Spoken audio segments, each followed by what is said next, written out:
नमस्कार, आप देख रहे हैं इंडिया टीवी। आपके साथ मैं हूं मीनाक्षी जोशी। सुबह के 10 बज रहे हैं, वक्त हो गया है दमदार 10 का। सज्जन जी, अजीत जी हमारे साथ स्टूडियो में मौजूद है। बहुत स्वागत आप दोनों का। आज हम बात करेंगे बिहार से लेकर झारखंड तक परीक्षा पर हो रही फुल सियासी एक्शन की। बिहार में तेजस्वी यादव और सम्राट चौधरी के बीच इस वक्त सियासी तलवार खिंच गई है। तेजस्वी यादव आज पटना में सरकार के खिलाफ बड़ा मार्च निकालने की तैयारी में है। सम्राट चौधरी भी एक्शन मोड में है। बीपीएससी ने चौथे फेज की विद्यालय अध्यापक भर्ती परीक्षा यानी कि टीआरई, टीचर्स रिक्रूटमेंट एग्जाम 4.0 यानी कि चौथा एग्जाम है, इसकी घोषणा कर दी, जिसको लेकर बीपीएससी के एक्चुअली ये टीआरई के जो स्टूडेंट हैं वो प्रोटेस्ट कर रहे थे। इधर झारखंड की बात करें, जो दूसरी तस्वीर आप देख रहे हैं, छात्रों के आंदोलन के बीच हेमंत सोरेन ने बड़ा फैसला लिया और 39 परीक्षाएं रद्द कर दी गई, जबकि 6 परीक्षाओं को अगले आदेश तक के लिए स्थगित रखा गया है। अब इसे लेकर नौकरी गंवाने वाले अभ्यर्थी भी सड़क पर आ गए हैं। तो एक एक करके बिहार की भी बात करेंगे और झारखंड की भी बात करेंगे, और पहले बात बिहार की होगी। पटना के गर्दनी बाग में छात्रों के प्रोटेस्ट के बीच आज आरजेडी के लोक भवन मार्च की तैयारी है। सुबह 11 बजे जेपी गोलंबा गांधी मैदान से तेजस्वी का ये मार्च शुरू होगा। इसे लेकर आरजेडी ने बड़ी तैयारी भी की। आरजेडी के हल्ला बोल और पटना के गर्दनी बाग में छात्रों के प्रोटेस्ट के बीच बिहार सरकार एक्शन मोड में भी है। अपने राजभवन मार्च से पहले तेजस्वी यादव ने गर्दनी बाग में छात्रों से मुलाकात की, उनके आंदोलन को सपोर्ट किया। आज तेजस्वी यादव के मार्च में सिवान प्रोटेस्ट के दौरान AK-47 के इस्तेमाल को भी मुद्दा बनाया जाएगा। पहले एक बयान सुन ले, फिर करेंगे चर्चा। पेपर लीक पर जवाबदेही सुनिश्चित होनी चाहिए। परीक्षा की पवित्रता बरकरार रहनी चाहिए। एग्जामिनेशन सिस्टम में पारदर्शिता सुनिश्चित हो। AK-47 चलाने का आदेश देने वाले अधिकारियों का निलंबन हो। मुख्यमंत्री चुप क्यों हैं?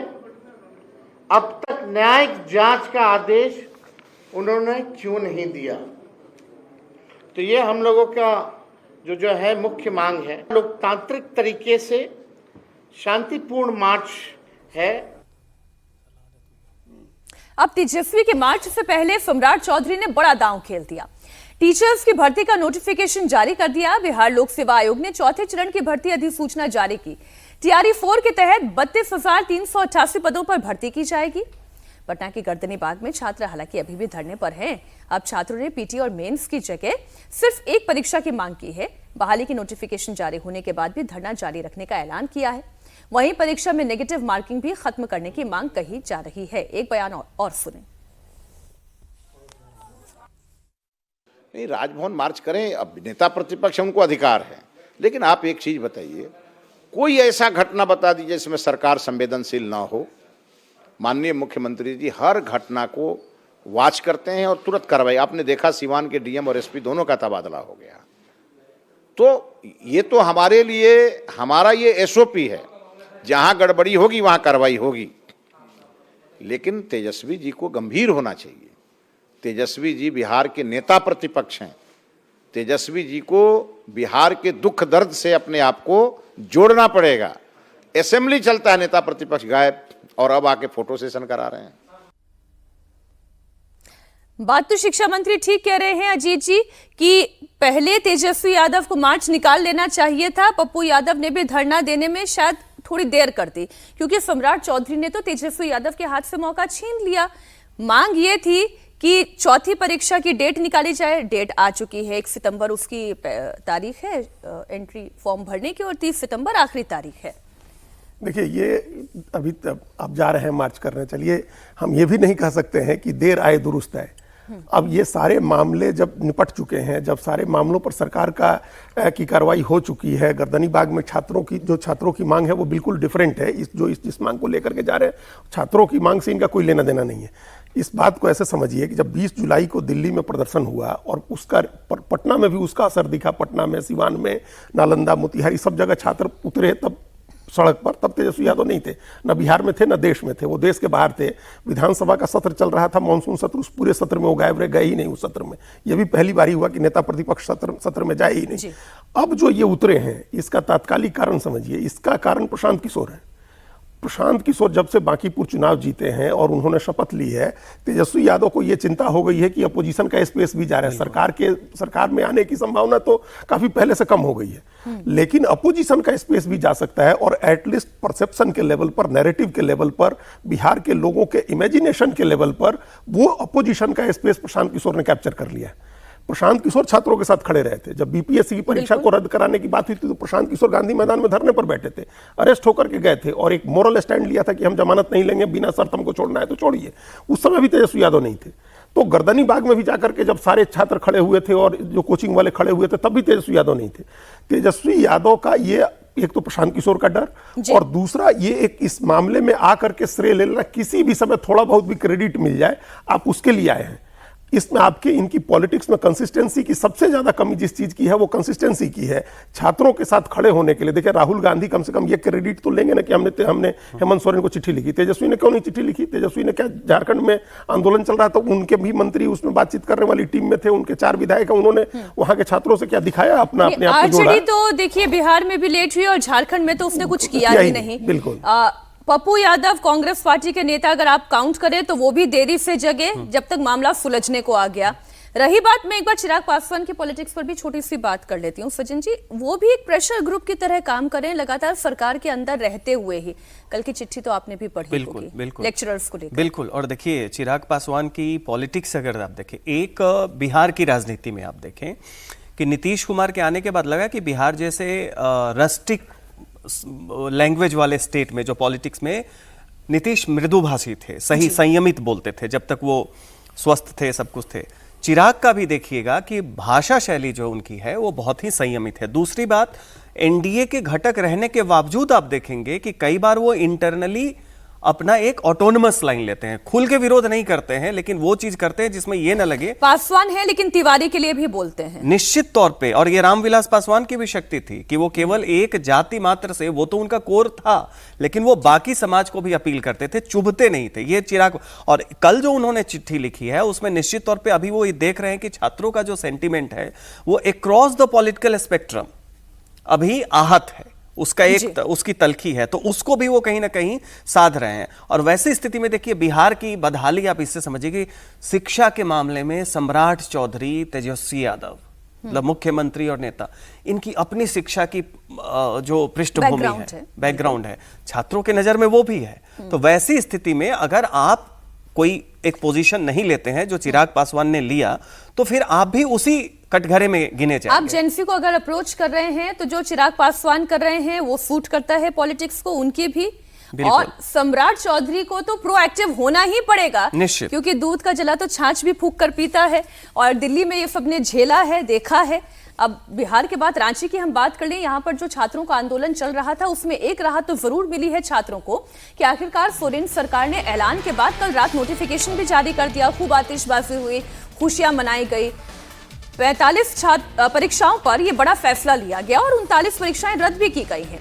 6 परीक्षाओं को स्थगित कर दिया गया है, यानी लगभग छात्रों की अब सभी मांगे मान ली गई है। एक सीबीआई जांच की मांग है, उसे छोड़कर आज छात्र आंदोलन को लेकर कोई और बड़ा फैसला हो सकता है। लेकिन मुसीबत दूसरी है।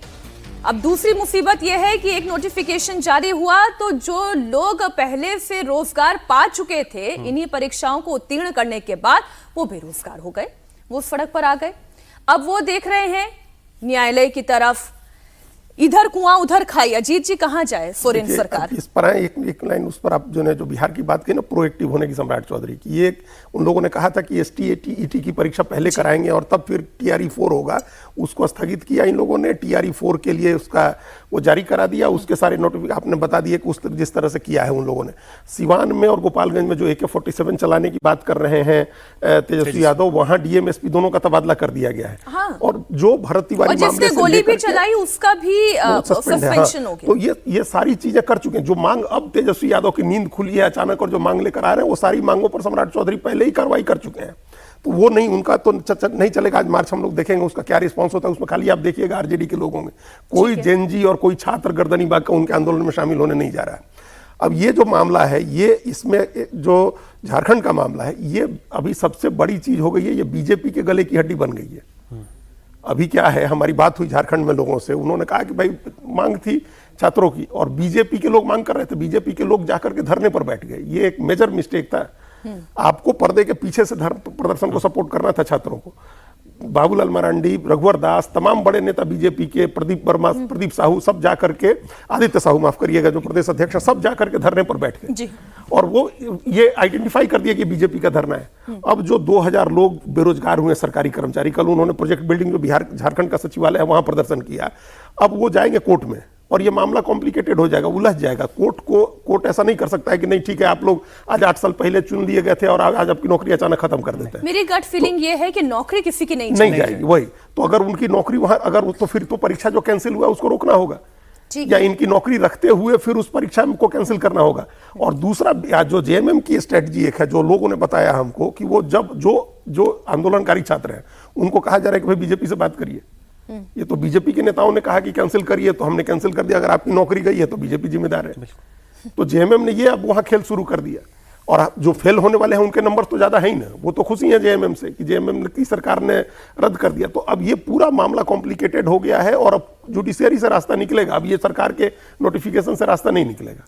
अच्छा, इधर झारखंड से लेकर बिहार तक चूंकि छात्र सड़क पर हैं, सरकारों पर दबाव बना रहे हैं, इस बीच केंद्रीय शिक्षा मंत्रालय ने नेशनल टेस्टिंग एजेंसी में बड़े बदलाव की तैयारी की। एनटीए की परीक्षा टीम में बदलाव करते हुए 600 विशेषज्ञों को हटाया गया और नए विशेषज्ञों को शामिल किया जा रहा है। वहीं से अगले 2 से 3 हफ्ते में एनटीए में 20 से 25 अधिकारियों को भी शामिल किया जाएगा। पेपर्स की जांच को और मजबूत करने के लिए 4 स्तर के पेपर चेकिंग सिस्टम को लागू किया जाएगा। शिक्षा मंत्रालय के मुताबिक एनटीए के कार्यालयों को नए परिसरों में स्थानांतरित करने का काम युद्ध स्तर पर होगा। नए परिसरों में सुरक्षा व्यवस्था को मजबूत करने के लिए सीआईएसएफ की टीम भी तैनात की जाएगी। सज्जन जी, अब ये जो कदम उठाए जा रहे हैं, नहीं देखिए ये बहुत जरूरी है, लेकिन यहाँ सबसे बात यह है कि आपने पुराने लोगों को हटाया, जो नए लोगों को ला रहे हैं उसका मापदंड को आप पब्लिक करें। ट्रस्ट बिल्ड करने के लिए भी ट्रांसपेरेंसी चाहिए। जो बच्चे हैं, सब लोग हैं, वो जानना चाह रहे हैं कि आप जिन नए लोगों को ला रहे हैं उसके पीछे बैकग्राउंड क्या है, आपने किन मानदंडों को, आपने राम टेम्पल में ट्रस्टी के लिए दिया ना कि जो 50 से 70 साल का हो, 20 साल का अनुभव हो, राम भक्त हो, आपने क्राइटेरिया दिया, तो वो एक ट्रांसपेरेंसी है। यहां पे भी क्राइटेरिया क्या है? अब एनटीए के साथ सबसे बड़ी दिक्कत ये आ रही है कि जिन भी लोगों को लाया जा रहा है बाद में उनके बारे में आ रहा है कि ये बेस्ट क्वालिफाइड नहीं थे, उस सब्जेक्ट के एक्सपर्ट नहीं थे, वो डेजिग्नेटेड, इनके पास एक्सपीरियंस नहीं था। तो यहां पे सबसे बड़ी जो चुनौती है सरकार के पास वो ये है कि एक क्राइटेरिया और दूसरा उसकी ट्रांसपेरेंसी, इन 2 चीजों को तय करे। क्योंकि अभी तक पूरी शिक्षा प्रणाली, एक तो ये आ रहा है कि करप्शन है और दूसरा ये भी आ रहा है कि आप देखेंगे कि जो लोग ऑनेस्ट भी हैं उनकी क्वालिफिकेशन नहीं है। अच्छा, तो वैसी स्थिति में जो शिक्षा में गुणवत्ता, ये बहुत बड़ी चुनौती, भ्रष्टाचार बहुत बड़ा मामला है, लेकिन उसके साथ गुणवत्ता की भी बात आ रही है कि जिन लोगों को आप ला रहे हैं वो अपने एरिया के, अपने सब्जेक्ट के, अपने विभाग के, सही में उनकी एक बैकग्राउंड चेक हो, क्रेडेंशियल हो, जैसे बीजेपी संगठन में करती है ना कि आप उनके प्रूवन रिकॉर्ड के आधार पे उनको चुनते हैं। आपको वही गंभीरता यहां पे दिखानी, ये नहीं हो कि नए लोगों को आप लाएं और फिर बाद में कुछ हो जाए, जैसा कि अभी नेट यूजीसी नेट के एग्जाम में हुआ, और फिर आप कहेंगे कि फिर उनको हटा रहे हैं, फिर ला रहे हैं। लेकिन सरकार की मंशा इसमें अभी आपको क्या दिखाई दे रही है? नहीं, सरकार की मंशा सुधार करने की है, लेकिन सुधार सिर्फ दिखाने के लिए नहीं होना चाहिए। जैसे एक हम लोग जिस स्ट्रक्चरल चेंज की जो बात कर रहे थे, उसमें एक चेंज अच्छा है कि आप इसका अपना एक डेडिकेटेड कॉम्प्लेक्स हो, सिस्टम बनाए, कॉम्प्लेक्स हो, जहां आप ये सारे, अभी तो भाई किराए के उसमें ओखला में आप चला रहे हैं, एडहॉक बेसिस पर चला रहे हैं। जो अधिकारी लाए जा रहे हैं आप काडर में एब्जॉर्ब करिए, ऐसे नहीं करिए कि वो कहीं से आया और फिर वापस चला जाए, उसकी कोई यहाँ जवाबदेही नहीं हो। एक सेंस ऑफ बिलोंगिंग होनी चाहिए। जो अधिकारी आ रहा है उसको लगना चाहिए कि हमको अब यहीं रहना है, तो इस घर को ठीक करना है। तो एक डेडिकेटेड काडर बनाइए, इसका अपना डेडिकेटेड कॉम्प्लेक्स हो। सीआईएसएफ की सिक्योरिटी अच्छी बात है, वो हो। और जैसा अभी सज्जन जी ने कहा कि क्वालिफाइड लोगों को ले आइए, ऐसा ना हो कि केमिस्ट्री का टीचर है वो मराठी में अनुवाद कर रहा है, और ऐसा नहीं हो। जब हम लोगों ने देखा कि महापुरुषों के नाम गलत हैं, महापुरुषों के उपनाम गलत हैं, स्थानों के नाम गलत लिखे गए हैं, प्रश्न पत्र रिपीट हो गए 2 साल पहले वाले, तो ये ऐसा लग रहा है कि आप 2nd ग्रेड 3rd ग्रेड के आदमी को लगा रहे हैं 1st ग्रेड का एग्जाम करने के लिए। ये मत करिए। क्वालिफिकेशन नाम मेरे ख्याल जब सब सामने आने लगेंगे तो थोड़ा और सिस्टम समझ में आएगा। लेकिन एक पार्टी ऐसी जिसका सिस्टम एकदम हिलता चला जा रहा है, आम आदमी पार्टी की मैं बात कर रही हूँ, एक मुश्किल जाती है, दूसरी मुश्किल आ जाती है। दिल्ली सरकार के पूर्व मंत्री अरविंद केजरीवाल के करीबी सत्येंद्र जैन की एक बार फिर गिरफ्तारी हो गई है। इस बार गिरफ्तारी एसटीपी टेंडर घोटाले के मामले में हुई। एसीबी यानी एंटी करप्शन ब्यूरो ने आम आदमी पार्टी के सीनियर लीडर सत्येंद्र जैन को गिरफ्तार किया। आज उन्हें कोर्ट में पेश किया जाएगा। सत्येंद्र जैन के साथ साथ 5 और लोगों को गिरफ्तार किया गया है, जिसमें दिल्ली जल बोर्ड के पूर्व सीईओ उदित प्रकाश और तत्कालीन कंसल्टेंट अंकित श्रीवास्तव भी शामिल है। इसके अलावा उन 3 कंपनियों के मालिक को भी गिरफ्तार किया गया जिनकी भूमिका एसटीपी टेंडर घोटाले में है। आरोप है कि खास कंपनी को फायदा पहुंचाने के लिए टेंडर प्रक्रिया में हेरफेर किया गया है और इसके बदले उदित प्रकाश 1,52,00,000 रुपए की रिश्वत भी दी गई है। अब इस पर सियासत हो रही है। आम आदमी पार्टी इसे बदले की कार्रवाई बता रही है। वो कह रही है जैसे पहला केस फर्जी था वैसे ये केस भी फर्जी निकलेगा। संजय सिंह ने बकायदा इस पर अपनी बात रखी है, आप भी सुने। पहले संजीव अरोड़ा जी को गिरफ्तार किया जाता है, फिर अनाप शनाप छापे मारे जाते हैं और आज फिर से सत्येंद्र जैन जो पंजाब के सह प्रभारी हैं, पंजाब के सह प्रभारी के तौर पे वो संगठन का काम कर रहे थे, उनको गिरफ्तार कर लिया गया पंजाब चुनाव को प्रभावित करने के लिए। क्योंकि सरकार बौखलाई हुई है, भाजपा बौखलाई हुई है। मोदी जी और अमित शाह को समझ में नहीं आ रहा कि पंजाब में क्या करें। उन्होंने हाथ पैर मार के देख लिया, लेकिन उनको कुछ समझ में नहीं आ रहा कि पंजाब में करें तो क्या करें। आम आदमी पार्टी के आरोपों का जवाब बीजेपी ने दिया। बीजेपी ने कहा कि जो काले कर्म करेगा उसे भुगतना भी पड़ेगा। बीजेपी का कहना है कि जांच में दोषी पाए गए हैं, इसलिए एसीबी ने गिरफ्तार किया है। अपने आप को कट्टर ईमानदार कहने वाले केजरीवाल और उनके मंत्री आज फिर गिरफ्तार हुए हैं। एसीबी ने अपने ऑफिशियल स्टेटमेंट में कहा है कि सत्येंद्र जैन, उस समय के जल बोर्ड के अधिकारी, सीईओ और ठेकेदार, इनके बीच में मनी ट्रेल साफ तौर से मिली है। अपने आप को कट्टर ईमानदार कहने वाली पार्टी केजरीवाल और उसके नेता सत्येंद्र जैन आज फिर गिरफ्तार हुए हैं। अब ये समझना होगा कि ये एसटीपी पूरा मामला क्या है और इसके पीछे की पॉलिटिक्स क्या है। ऐसा तो नहीं कि दिल्ली के रास्ते पंजाब का चुनावी गेम सेट हो रहा है। नहीं, बिल्कुल ये हो सकता है। उसी की तरफ संजय सिंह इशारा कर रहे थे। उनका कहना है कि ये सह प्रभारी हैं वहाँ, और ये बात घोषित रूप है कि पंजाब का चुनाव हो, दिल्ली का चुनाव हो, सत्येंद्र जैन एक बड़े फंड मैनेजर हैं आम आदमी पार्टी के लिए। वो पैसे का, और जो पहला आरोप उनके ऊपर लगा था वो इसी हवाला का ही लगा था कि आप हवाला के जरिए पैसे की हेराफेरी की, आपने काले धन को सफेद करने का इलेक्शन में आपने वो पीएमएलए का केस था, वो हवाला के जरिए पैसे के ट्रांजेक्शन का ही था। तो चुनाव के समय पैसे के फंड के प्रबंधन में ये होंगे, तो इसलिए ये एक बात तो समझ में आती है कि उसके पहले ही अरेस्ट हो गए, तो कहीं पॉलिटिकल एंगल है इसका। दूसरा, हमको इस बात हम ये कहना है इसमें कि भाई सत्येंद्र जैन को आपने गिरफ्तार करके 2 साल 3 साल जेल में रखा, बड़े लंबे समय तक वो जेल में रहे। अरविंद केजरीवाल तो बहुत जल्दी छूट गए थे। तो उनके सारे अकाउंट्स की, कंपनियों की, उनके परिवार के अकाउंट्स की जांच हो चुकी है। ईडी ने जांच की है, सीबीआई ने जांच की है। अगर ये हम ये नहीं करिए, बिल्कुल डिफरेंट मामला है ये, जो सीवेज ट्रीटमेंट प्लांट का मामला है, जल बोर्ड का मामला है। इस मामले में गड़बड़ी अगर हुई होगी और कोई पैसा अगर गया होगा सत्येंद्र जैन के यहाँ, तो वो तो उस ट्रेल में मिला होगा ना जब आप जांच कर रहे थे। ठीक है, ऐसा तो है नहीं ना कि इसको छोड़ दिया होगा आपने। तो अगर कोई बात उसमें मिली थी, उसके सबूत थे, तो उसी समय कोई कार्रवाई करनी चाहिए थी। सत्येंद्र जैन को बार बार सूली पर लटकाने का कोई मतलब समझ में नहीं आता। बाकी जो जल बोर्ड के अधिकारी पकड़े गए। 1,52,00,000 का जो मनी ट्रेल है, इस मनी ट्रेल को ट्रैक कर रही है एसीबी, ठीक है, उसको करिए। लेकिन अगर इसका कोई पैसा सत्येंद्र जैन के पास गया होगा तो वो तो उनके यहाँ रिफ्लेक्ट होता ना कहीं आपने 2 साल छानबीन की है, ईडी ने, इनकम टैक्स ने, सीबीआई ने, सब ने, तो वो तो पता नहीं क्या मिला कि नहीं मिला, तो उसी समय उनको कर देते ना कार्रवाई। इसके पॉलिटिकल इम्प्लीकेशन पंजाब में कैसे दिखाई देंगे? पहले शराब और अब पानी। नहीं, देखिए, निश्चित तौर पे एंटी इनकम्बेंसी वहां पे है आम आदमी पार्टी के खिलाफ, लेकिन अभी तो 117 सीट में इनके पास 92 या 93 सीट आम आदमी पार्टी का, तो 3/4 बहुमत से भी ज्यादा है। पहली बात वो। दूसरी बात क्या है कि देखिए, वहां पे जो भी एंटी इनकम्बेंसी का बेस्ट जो कंटेंडर थी वो कांग्रेस थी, और कांग्रेस की स्थिति डिवाइड है। हाँ, अभी बहुत वो इनकैश नहीं कर पा रहे, और कांग्रेस जीती हुई बाजी को हारने में एक्सपर्ट है। आप कोई भी बढ़िया हरियाणा से लेके छत्तीसगढ़ से देखे, अब पंजाब में भी दिखेगा, शायद वो टेम्पलेट गोवा से रिपीट उन्होंने शुरू किया वो था। होगा। बीजेपी की स्थिति अभी मुझे दिख नहीं रहा है। बीच में कयास आया कि शायद शिरोमणि अकाली दल और बीजेपी में अलायंस हो जाएगा, और होता तो दोनों को फायदा होता है, क्योंकि अलग अलग लड़ने से ना तो उन्हें झटसिक का वो बड़ा वोट मिल रहा है, और यहाँ पे जो बहुत सारे हिंदू भी जो शहरी इलाके में है वो बीजेपी को देंगे, लेकिन बहुत ये भी देखेंगे नहीं जीत रहे हैं तो क्यों हम अपना वोट बर्बाद करें। ठीक है। तो वैसी स्थिति में आम आदमी पार्टी आज की तारीख में वल्नरेबल है, ये मुझे नहीं दिख रहा है। दूसरी बात देखिए, सत्येंद्र जैन का मामला है, ये दोधारी तलवार है कि इसका पॉलिसी इंप्लीकेशन जो भी हो एंटी करप्शन, लेकिन पॉलिटिकल इंप्लीकेशन जो अजीत जी बता रहे थे, बात करप्शन की नहीं है, बात करप्शन के ऊपर कार्रवाई के टाइमिंग की होती है कि आप हमेशा कह रहे हैं इसकी सिंपैथी भी मिल सकती है। मतलब एक नैरेटिव बन सकता है कि जब भी चुनाव आता है तभी करप्शन ड्राइव क्यों चलता है। आपके पास 100 करप्ट हैं, लेकिन आप वेट करते हैं कि जब उन करप्टों की कोई यूटिलिटी अपोजिशन पार्टी लेकिन के इसका तर्क ये भी तो हो सकता है कि जब आपके सामने पूरा मामला खुला तब एक्शन हुआ।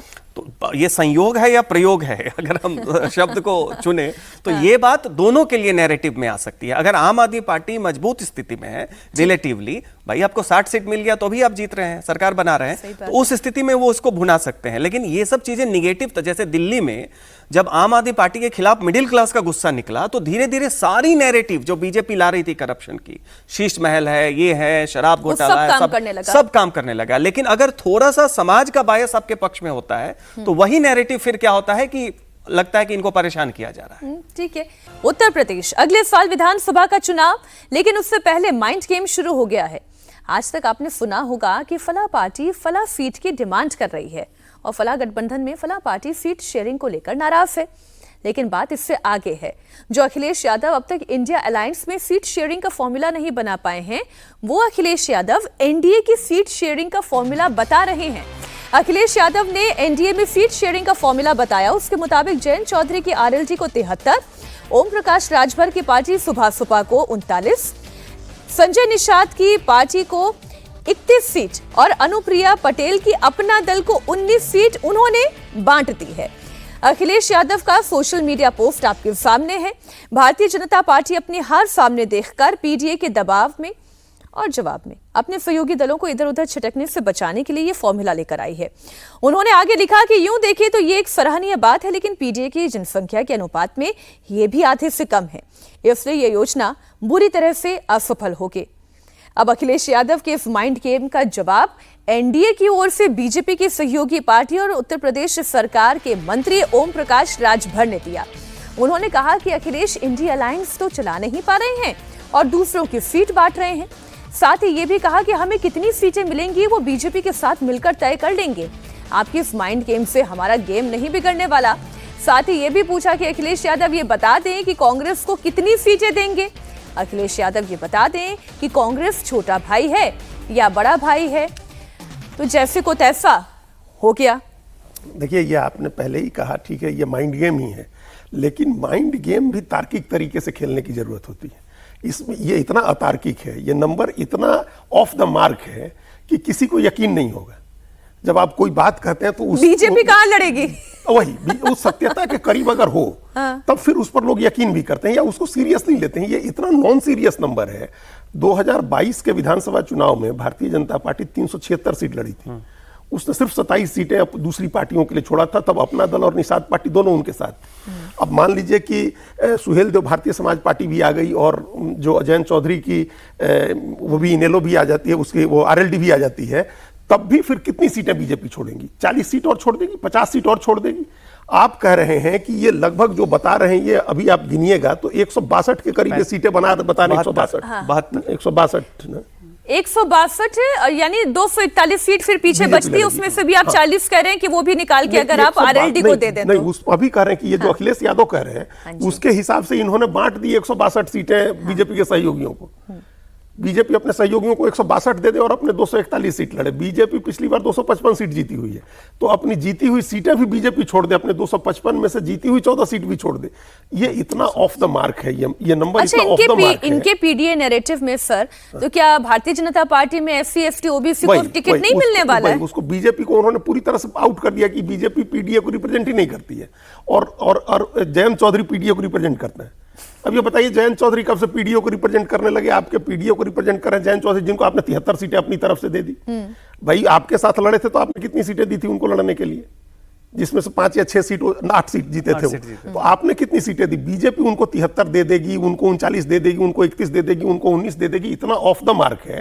देखिए ये माइंड गेम खेला जाता है, लेकिन अगर इस माइंड गेम को उन्होंने लॉजिकल रखा होता, तार्किक रखा होता, 100 के तक रखा होता और ये कहते कि ये आप तब ये नैरेटिव बनाते कि पीडीए के लोग छिटक न जाएं, ये गठबंधन के सहयोगी इधर उधर न चले जाएं, इसको साधने की बीजेपी कोशिश कर रही है, तो लोग आपकी बात पर यकीन भी करते। लेकिन ये इतना ऑफ द मार्क है। और हमको तब ध्यान है जब हम ये उनका पोस्ट देखा हमने और नंबर्स देखे, तो हमको एग्जैक्टली तेजस्वी यादव ध्यान है बिहार में, जो उन्होंने पिछले चुनाव में कहा था कि हम सरकार में आ जाएंगे तो हर घर में एक सरकारी नौकरी दे देंगे। अब आप सोचिए कि यह कैसी मूर्खतापूर्ण बात थी कि आप कह रहे हैं कि आप 2 करोड़ आदमी को कह रहे हैं कि हम सरकारी नौकरी दे देंगे बिहार में। मतलब हर दूसरा आदमी, तीसरा आदमी सरकारी नौकरी कर रहा होगा तो क्या काम करेगा वो? नहीं, लेकिन ओम प्रकाश राजभर ने जो कहा कि आप अपने अलायंस का तो सीट शेयरिंग का फॉर्मूला बता दें, उसके बाद फिर अपने प्रतिद्वंदी का सीट शेयरिंग फॉर्मूला बताइएगा। अभी आपको उत्तर प्रदेश में जातीय समीकरण के आधार पर क्या दिखाई दे रहा है? एनडीए तो इंटैक्ट दिख रही है। बिल्कुल। ओम प्रकाश राजभर हमेशा फाइटिंग स्पिरिट में एनडीए की तरफ से बोलने के लिए आते हैं, पूरी छूटे उन्हें भी। अगर आप 2022 के चुनाव का ही संदर्भ ले ले तो ओम प्रकाश राजभर उस समय सपा के साथ थे। और ओम प्रकाश राजभर की जो राजभर जाति है वो पूर्वांचल में, खासकर जो दक्षिण, जो बनारस, गाजीपुर, मऊ, बलिया, जौनपुर, वो वाली जो बेल्ट है जिधर राजभर लोग हैं, उस तरफ उनका प्रभाव है और वहां पे इनको सफलता मिली थी और सपा को भी सीटें मिली थी। तो उस लिहाज से तो पीडीए का पिछड़ा का एक जो वर्ग, राजभर वर्ग देखे, वो इधर आ गया। उसी तरीके से संजय निषाद का देख ले, जो केवट, निषाद, धीमर, ये बहुत एक जाति जो है, जो नदी किनारे और नाविक हैं, मछुआरे हैं, अलग अलग इन जातियों का समूह है, उसको ये अपील करते हैं, वो भी इनके साथ है। समाजवादी पार्टी के साथ अगर आप देखिए तो वो खुद को पिछड़े का और बाकी समाज का दावा करते हैं नेता होने का, लेकिन उनकी छवि एक जाति विशेष की बनी हुई है। यादव, हाँ, यादव समाज की। आपके पास बाकी पिछड़ों को खींचने के लिए क्या है? क्या आपके पास किसी से अलायंस है? किसी सर, ये से बात आपकी गलत बातचीत है। चल उनका रही है? पिछड़ा में पंडित आ गया है, पीडीए में पंडित आ गया है। नहीं तो इससे पंडित कितने कन्विंस होंगे कि पिछड़े पंडित और अगड़े पंडित, तो इसमें पंडितों को आपका मैसेज पंडित अगड़े पंडित। अब ये बात है कि आप तो भाई वो वहां के ब्राह्मणों को तय करना है कि वो कितना आपका मैसेज सीरियसली ले रहे हैं। राजभर कुछ कह रहे हैं, वो सुना देते हैं दर्शकों को। जायज है। समाज को उन्होंने कहा है कि आरक्षण की बात, तो उस आरक्षण को लेकर के समाज की लड़ाई लड़ने के लिए ना उन्होंने पार्टी बनाई है। तो आरक्षण समाज को मिलना चाहिए। बाबा साहब डॉक्टर अंबेडकर जी ने आरक्षण की जो व्यवस्था दिया है, जो सबसे निचली पायदान पे है, जो सबसे पीछे है, उसको विकास के मुख्य धारा में लाने के लिए एक ही सहारा है। तो उसके लिए वो लड़ाई लड़ रहे हैं और अच्छा कर रहे हैं। वो जरूरत आएगी तो देखा जाएगा। इसी के साथ मंत्री जी, आपने पीडीए का भी एक नया डेफिनेशन बताया है, उसके बारे में अगर थोड़ा जानकारी दे पाए। देखिए, अब पीडीए का मतलब है कि पहले तो पीट देगा अहीर, अब पीट देगा अशफाक। अब लखनऊ की खबर देखिए, पुलिस के साथ जिस तरह की बदतमीजी, ये समाजवादी पार्टी के नेता अखिलेश यादव जी के इशारे पर सारा काम हो रहा है। चाहे वो शिवपाल जी का बयान आजम खां जी को गृह मंत्री बनाने का हो, और चाहे अशफाक द्वारा की गई कार्रवाई। पीट देगा अहीर, पीट देगा अशफाक। तो नफ्स पकड़ ली इन्होंने। हाँ, तो बिल्कुल। और वही उन्होंने बताया कि पीडीए कुछ नहीं है, जो है सो माई समीकरण है, एमवाई है।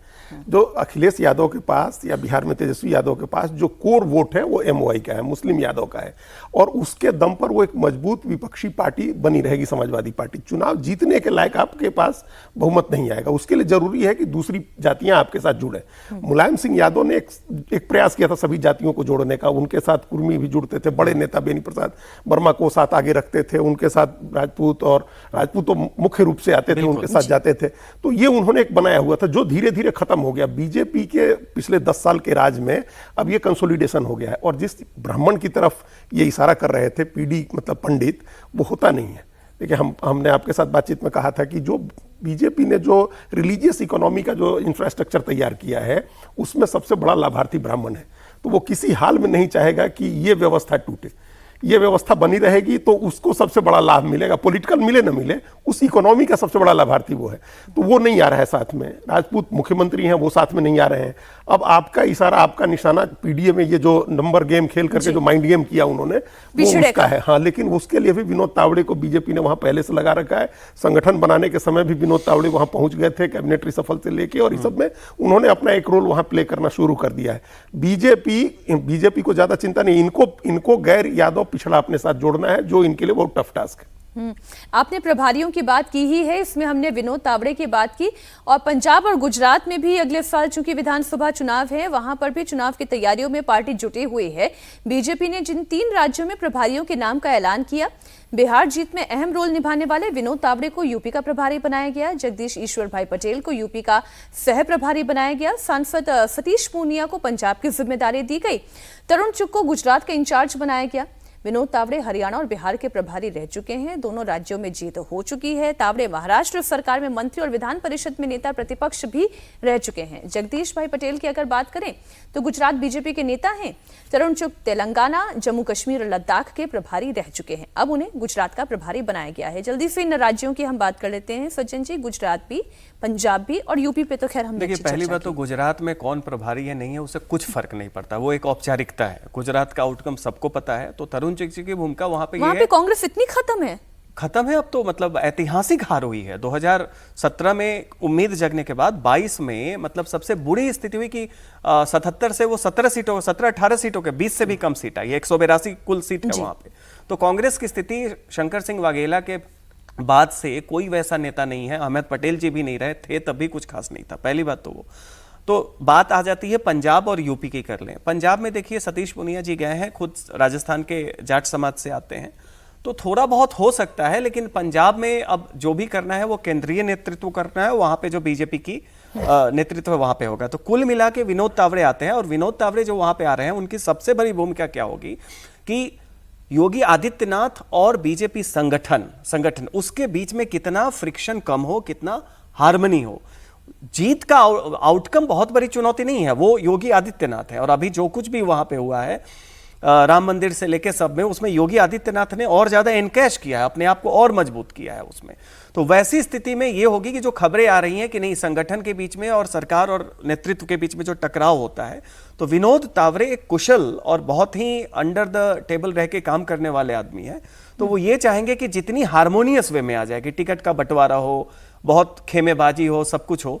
तो विनोद तावड़े की भूमिका वहां पे क्या है कि कितना ज्यादा वो चीजों को स्मूथ करते हैं, ठीक है, ये करते हैं, इंटरनल कॉन्फ्लिक्ट को ये करते हैं। ऐसी निगेटिव नैरेटिव ना आए कि फला खेमा नाराज है, फला खेमा नहीं है, टिकट इसके हिसाब से। जो लोकसभा के टाइम में ये नैरेटिव चली थी कि टिकट में ये नाराज हो गए हैं, उनकी ज्यादा चली है, उसका नतीजा भी देखा था, नतीजा भी देता है और उससे प्रभाव होता है, नैरेटिव आपकी वीक होती है।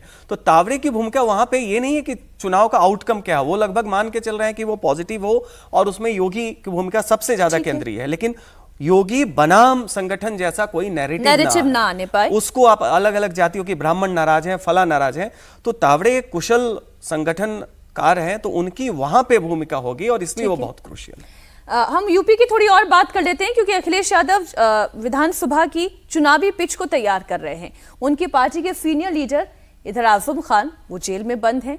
शिवपाल यादव पहले ही उन्हें गृह मंत्री बनाने की बात कह चुके हैं, जो कि वो भी जानते हैं कि असंभव है, लेकिन फिर भी बात इसलिए कह रहे हैं क्योंकि उन्हें पता है कि वो जो वोट बैंक है वो बहुत मजबूत वोट बैंक है, मुस्लिम वोट बैंक उन्हें चाहिए। लेकिन खैर, आजम खान पर ईडी यानी कि प्रवर्तन निदेशालय ने शिकंजा कस दिया है। आजम खान से जुड़े हुए ठिकानों पर ईडी की रेड चल रही है।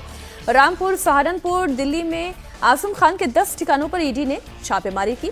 पीएमएलए यानी कि prevention of money laundering act के तहत यह कार्रवाई हुई।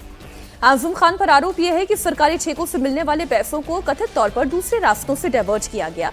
बाद में इन पैसों का इस्तेमाल जौहर यूनिवर्सिटी और इससे जुड़े हुए ट्रस्ट के लिए संपत्ति बनाने और दूसरे कामों में किया गया।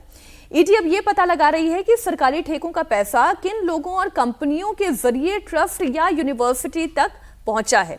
इसकी भी टाइमिंग बड़ी दिलचस्प है। उत्तर प्रदेश की चुनावी लड़ाई है, ईडी भूमिका में आई है, ये विपक्ष कह सकता है। बिल्कुल कह सकता है, और ये इसकी टाइमिंग इस लिहाज से भी इंपॉर्टेंट है कि अभी जिस दिन शिवपाल यादव ने कहा कि हम सरकार आएगी और हम इनको गृह मंत्री बनाएंगे, उसके अभी 10 दिन नहीं हुए हैं, तो उसके बाद ही हुआ। तो क्या ये कहीं ना कहीं एक मैसेज होगा कि भाई मुस्लिम और यादव मुसलमान एक पूरी तरह से एकजुट हो रहा है समाजवादी पार्टी की तरफ। देखिए जैसे बिहार, वहाँ उत्तर प्रदेश में एक वल्नरेबल है वो वोट आधार अभी भी। कहीं बसपा अगर मजबूत होती है किसी इलाके में, अगर उसको मायावती का कोर वोट उनके साथ रहता है तो मुसलमान वहाँ उनको भी दे सकता है। चंद्रशेखर अगर एक पावर के उस तौर पर इमर्ज करते हैं तो उनको भी वोट जा सकता है। वैसी तैयारी कर रहे हैं तो उनकी तरफ भी वोट जा सकता है। तो कायदे से तो इस वोट को स्प्लिट होने देना चाहिए। बिल्कुल। इस घटनाक्रम से ऐसा लग रहा है कि ये फिर से कंसोलिडेट हो जाएगा, क्योंकि समाजवादी पार्टी ने कहा है कि हम इनको गृह मंत्री बनाएंगे।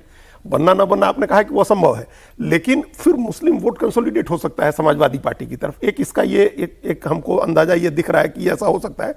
तो यादव मुसलमान हो सकता है कि एकजुट रहे। बीजेपी ये सोच सकती है कि इसका फायदा कि जब वो लोग कंसोलिडेट करेंगे तो हमारा एंटी मुस्लिम वोट जो है वो हमारी तरफ, जो 80-20 का चुनाव है वो काउंटर पोलराइजेशन होगा। तो एक वो हो सकता है, उस नजरिए से देखें। एक दूसरे नजरिए से, सिर्फ इसको ऑब्जेक्टिव नजरिए से, मतलब पॉलिटिक्स से अलग हटके देखें तो हमको लग रहा है कि ये पहला मामला है जो बड़ा मामला है जिसमें इनकी परेशानी बढ़ेगी, पीएमएलए का। इसके पहले छोटे छोटे मामले थे, सड़क पर ट्रैफिक रोकने के मामले में सजा हो रही थी, इस तरह के मामलों में सजा। तो खैर मामला था ही बड़ा। छोटे छोटे मामले थे पहले, सरकारी काम में बाधा डालने का, रोड जाम करने का। इसमें आजम खान उनके बेटे को छोटी छोटी चोरियों में, इस तरह के मामले थे। ये बड़ा मामला है पीएमएलए का। इसमें तो जमानत हाँ, इस मामले में अभी भी जेल में ही है। लेकिन इस मामले में एक तो जौहर यूनिवर्सिटी भी आप समझ लीजिए कि उनके हाथ से चला गया।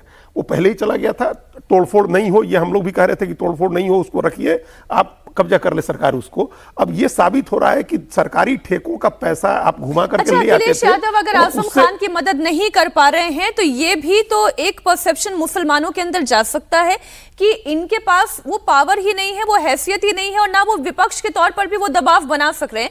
तो मुसलमानों का रहनुमा कैसे बनेंगे? ये क्या ये परसेप्शन भी जा सकता है? मैं एक और एंगल देने की कोशिश जा ही सकता है। अभी तक तो ये चल ही रहा था। आजम खान भी नाराज थे, आजम खान भी दुखी थे कि वो नहीं कर पा रहे हैं। लेकिन इस बात को वोट देने के समय मुसलमान इतनी समझदारी से करता है कि हम बीजेपी को कौन हराने की स्थिति में बेटर पोजीशन में है। लेकिन ये जो हम कह रहे थे कि अब ये चीजें अगर साबित हो जाती हैं कि सरकारी ठेकों के पैसे आपने उधर से कमीशन लिए, उनको घुमा करके आपने आप ले आकर के और जौहर यूनिवर्सिटी में लगाया है आपने, तो सर, जो ट्रैक रिकॉर्ड है और वो तो कहता है कि लिया ही होगा।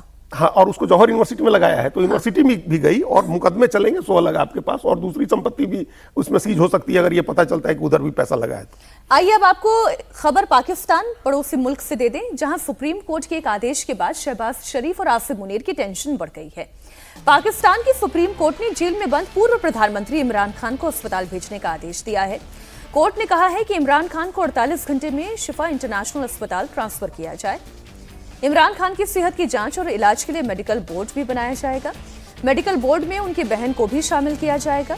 कोर्ट के आदेश के मुताबिक इमरान खान अब हर हफ्ते अपने परिवार वालों से मुलाकात कर सकेंगे। कोर्ट ने इमरान की बहनों से मुलाकात को लेकर भी सवाल उठाया। कोर्ट ने कहा कि बहनों से मुलाकात कराना कोई एहसान नहीं है, बल्कि ये उनका मौलिक अधिकार है। सज्जन जी, स्थिति ये है कि अब जब एकदम कमजोर होकर मौत के मुहाने पर आकर इमरान खान बैठ गए हैं, तब उन्हें अस्पताल लाने का फैसला लिया गया है। निश्चित तौर पे। और देखिए, जो भी खबरें आ रही हैं, बीच में कई बार हुआ कि उनकी मृत्यु हो गई है, बाद में आया, लेकिन ये बिल्कुल स्पष्ट है कि अगर वो जीवित भी हैं तो इनकी स्थिति जो है वो बहुत ही गंभीर है। वैसी स्थिति में देखिए, बात ये नहीं है कि आप एक पॉलिटिकल प्रिजनर को किस तरीके से ट्रीट कर रहे हैं। इमरान खान पाकिस्तान के लिए केवल ये एक क्रिकेट स्टार जिन्होंने वर्ल्ड कप जीता है वो नहीं है, वो अपने क्षेत्र में ग्लोबल आइकन थे। बिल्कुल ठीक। स्पोर्ट्स में तो किसी भी देश के लिए गर्व की बात होती है।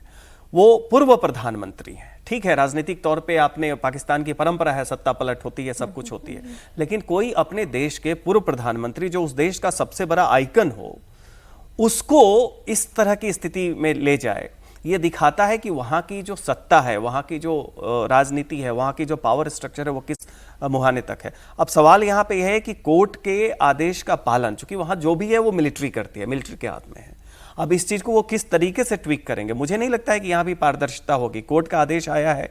अब शहबाज और मुनीर पे इसलिए हम थोड़ी बात कर लेते हैं। ये जो आपने कहा ना कि उनका जो स्ट्रक्चर है दिखता डेमोक्रेटिक है मिलिट्री स्ट्रक्चर। शहबाज और मुनीर तो बेचैन हुए होंगे कोर्ट के इस आदेश के बाद। देखिए, उनको इस बात का इतना खतरा है इमरान खान का, उनको लग रहा है कि इमरान खान फिनिक्स की तरह वापस आ सकते हैं और हमारी सत्ता हमारे हाथ से जा सकती है, क्योंकि इमरान खान की पॉपुलैरिटी जो है वो कम नहीं हो रही है। जहां खैबर पख्तूनख्वा, जहां उनकी पार्टी की सरकार थी, वहां सिंध के इलाके में भी उनकी लोकप्रियता कम नहीं हो रही है। और एक विक्टिम की तरह उनकी जैसी स्थिति कर दी है, उनकी आंखों की रोशनी चली गई है। लगभग 85% तक लोग बता रहे हैं कि आंखों की रोशनी चली गई उनके ऊपर जो अत्याचार हुए हैं। और सबसे बड़ी बात इमरान खान की छवि को लेकर के ये है कि इमरान खान ने कॉम्प्रोमाइज नहीं किया मिलिट्री के सामने। इसके पहले जितने भी प्रधानमंत्री हुए, राष्ट्रपति हुए, अगर मिलिट्री ने उनको ऑप्शन दिया कि हम जेल भेज देंगे, हाँ हम आपको जेल भेज देंगे, आप दुबई चले जाइए, लंदन चले जाइए, तो जेल जाने के बजाय वो सब दुबई या लंदन चले गए। चाहे परवेज मुशर्रफ हो या नवाज शरीफ हो, जो भी हुआ, जब वो संकट में आया तो देश छोड़ करके चला गया। इमरान खान की ऐसी छवि है कि वो लड़ रहे हैं, अपने को दांव पर अपने जान की बाजी लगा करके लड़ रहे हैं, और उन्होंने मिलिट्री के सामने कॉम्प्रोमाइज नहीं किया। उनके सामने भी ऑप्शन दिया गया था कि आप देश से चले जाइए, इलाज के बहाने आपको दुबई लंदन भेज दिया जा रहा है, आप वहीं रहिए। इमरान खान तो दुबई में शादी किए थे, ससुराल है उनके, लंदन में शादी की थी, लंदन तो ससुराल है उनकी। सबसे अमीर व्यक्ति की पत्नी से उनकी शादी हुई थी, जेमिमा गोल्ड स्मिथ से उनकी पहली शादी हुई थी। वो कहीं भी जाके रह सकते हैं, लेकिन वो नहीं गए। उन्होंने कहा कि हम जेल में रहेंगे चाहे जान चली जाए। तो इस वजह से ज्यादा घबराते हैं लोग। देखिए ये साहस जो है, ये तानाशाह को सबसे ज्यादा डराता है, तो इमरान खान का साहस इनको सबसे ज्यादा डरा रहा है। इसलिए वो चाह रहे हैं कि किसी तरह से वो चैप्टर खत्म हो, ये उनकी कोशिश रहेगी। बल्कि अब तो एक नया चैप्टर इस किताब का खुल रहा है। देखते हैं इमरान खान बाहर आते हैं, क्या परिस्थितियां सामने आती हैं। अब पहले के मुकाबले ज्यादा वहां पर पारदर्शिता होगी, ऐसा हम उम्मीद तो कर ही सकते हैं। हम मिडिल ईस्ट की भी खबर आपको दे दें, जहां टेंशन खत्म होने का नाम नहीं ले रहा है। और संयुक्त अरब अमीरात ने ईरान पर मिसाइल हमले का आरोप लगाया है। यूएई के मुताबिक ईरान ने उसके समुद्री सीमा पर जहाजों को बैलिस्टिक मिसाइलों से निशाना बनाने की कोशिश की। ईरान ने यूएई के सभी आरोपों को खारिज कर दिया। ईरान का कहना है कि उनकी तरफ से यूएई की तरफ कोई मिसाइलें नहीं दागी गई है। इस बीच यूएई ईरान के साथ अपने सारे रिश्ते तोड़ने का ऐलान कर चुका है। यूएई ने ईरान के साथ व्यापार, कमर्शियल गतिविधियां, ट्रेडिंग और अगले आदेश तक इस तमाम चीजों को रोकने का फैसला ले लिया है। अब ईरान के ऊपर एक बार फिर से आर्थिक प्रतिबंध खाड़ी के ही देश लगा रहे हैं। सचिन जी, ये ईरान के ऊपर क्या किसी दबाव की तरह काम कर सकता है? नहीं, ईरान के ऊपर दबाव नहीं, क्योंकि ईरान डिफेंस मोड में है। वो ऑलरेडी डिफेंस मोड, वो तो हमले कर करके स्थिति को उसने उत्पन्न किया है। ये बात तो शिया और सुन्नी जो इस्लामिक गल्फ कंट्रीज का पावर इक्वेशन देखे तो उसमें एक रिलीजियस बेसिस भी है। तो जितनी भी सुन्नी कंट्रीज थी वो यूएस के प्रोटेक्शन में थी और ईरान के खिलाफ उन्हें वो एक प्रोटेक्शन मिलता था। अभी क्या हो गया है कि आप देखिए, इवन कतर जो इसमें पाकिस्तान के साथ मिलकर शांति मसौदे पे ये कर रहा था, अब कतर के ऊपर ईरान का आरोप लगा है कि उसने ईरान के पायलट्स को किडनैप कर लिया है। कतर ने इसको डिनाई किया। अब सच्चाई क्या है? अब अभी की जो स्थिति है उसमें देखिए, एक तो जो कॉम्प्लेक्स इंटरडिपेंडेंसी जो इंटरनेशनल रिलेशन में कहते हैं कि एक दूसरे पे आपकी आर्थिक और रणनीतिक निर्भरता रहती है तो आप उस पर भरोसा करते हैं, वो ट्रंप के आने के बाद टूट गया है। चाहे वो ईस्ट एशिया में कोरिया को देखे, साउथ कोरिया को अबैंडन कर दिया, जापान उसी तरीके से है, ताइवान की स्थिति देखिए, मिडिल ईस्ट तो सबसे ज्यादा अभी सफर ही कर रहा है कि जो यूएई वगैरह बिजनेस के हब, ग्लोबल बिजनेस के हब बने थे, वहां अब उनको सोचना पड़ रहा है। वैसी स्थिति में ईरान उनके लिए सबसे बड़ा खतरा बन के उभरा है। उसकी सुरक्षा के लिए आप मान के चलिए कि कतर हो, चाहे यूएई हो, सऊदी अरबिया हो, ये लोग कहीं ना कहीं अब अपनी एक नई रक्षा नीति, सुरक्षा नीति ईरान के खिलाफ ये करेंगे। और ये जो आपको दूरी दिख रही है, ये दिख रही है कि वाया यूएस नहीं होगा, अब डायरेक्टली सामने होगा। बिल्कुल। अभी आपको कौन से देश की सफरिंग बढ़ती हुई दिखाई दे रही है इसमें? ईरान तो सफर कर रहा है, अब उसको किसी बात की परवाह नहीं है। वो तो डिफेंस में है ही। हाँ, और नहीं, और उसकी इकोनॉमी की स्थिति बहुत ही खराब हो गई है। उसके ऊपर और भी जो पाबंदियां लगेंगी वो सब लग रही हैं। और उसका डिफेंस ये है कि कल आपने देखा होगा कि डोनाल्ड ट्रंप ने एक नया नक्शा जारी किया, जिस नक्शे में होर्मुज स्ट्रेट को उन्होंने दिखाया कि अमेरिका का है। वो नक्शा बता कर कहा, और तो सारे जहाज पार करवा देना, हाँ, वही पार करा दें सारे जहाज वहां से। तो वो नहीं हो रहा है। तो ईरान ने कहा कि आपको बहुत जल्दी आपकी ये गलतफहमी भी दूर हो जाएगी, होर्मुज आपका नहीं है। ईरान ने अब एक पार्टनरशिप कर लिया ओमान के साथ, जो ओमान का बिजनेस इंटरेस्ट जगा करके उसने कर लिया। अगर होर्मुज पर ये दोनों देश कंट्रोल करके रखते हैं तो ईरान को अपनी आर्थिक स्थिति सुधारने में इससे फायदा होगा। अगर ईरान के खिलाफ लड़ने के लिए 6 जो वहां का शेखडम जो है, 6 शेख लोग मिलकर के 6 देश वहां अगर ईरान के खिलाफ मोर्चाबंदी कर रहे हैं, वो सभी 6 देश अमेरिका से दूरी भी बना रहे हैं। बहरीन भी उसमें है, वो अमेरिका से दूरी भी बना रहे हैं। उनको लग रहा है कि अब अमेरिका हमारी रक्षा नहीं कर सकता है। और आप देखिए, अमेरिका बहरीन पर जो अटैक किया ईरान ने, वो तो एक्सपोज हो ही गया। हाँ, बहरीन पर जो बहरीन जो 5th फ्लीट का उनका हेडक्वार्टर एक तरह से था, और जो समुद्री ताकत का सबसे बड़ा केंद्र था अमेरिका के, उस पर ईरान ने ऐसा अटैक किया कि अमेरिका ने बहरीन से सारी चीजें, लगभग सारी चीजें हटा ली हैं। और उसको जॉर्डन में पार्क किया है या इजराइल में पार्क किया है या फिर वो डिएगो गार्सिया में ले आया है हिंद महासागर में। तो और इसकी स्थिति, अमेरिका की स्थिति तो ऐसी है कि उसके 50% मिसाइल्स खत्म हो गए। उसके जो यूएसएस अब्राहम लिंकन या यूएसएस वॉशिंगटन पर, उसको जॉर्ज वॉशिंगटन पर तो टूथपेस्ट और साबुन नहीं है सैनिकों के लिए। तो वहां सैनिक कह रहे हैं कि 7-7 महीने से समुद्र में खड़े हैं। तो उसने अब नक्शा जारी कर रहे हैं। हाँ, नक्शा जारी कर। ईरान नहीं पीछे हटने वाला है, ईरान को तो अब फायदा दिख रहा है वहां। और ये जो यूएई है, इसने तो पैसे दे दिए, अपने हिस्से के मुआवजे की रकम भी दी हुई है ईरान को, 9 लाख करोड़ रुपए इन लोगों ने दे भी दी है। तो वो अब नहीं पीछे हटेगा, इसलिए ये अब लेन देन बंद है और आमने सामने की लड़ाई है। अब इसमें बीच में यूएस नहीं है, यूएई और ईरान के बीच की इन दो देशों की आपस की जंग है। दमदार 10 में आज चर्चा बस इतनी ही। बहुत शुक्रिया अजीत जी आपका भी, सज्जन जी आपका भी हमारे साथ जुड़ने के लिए।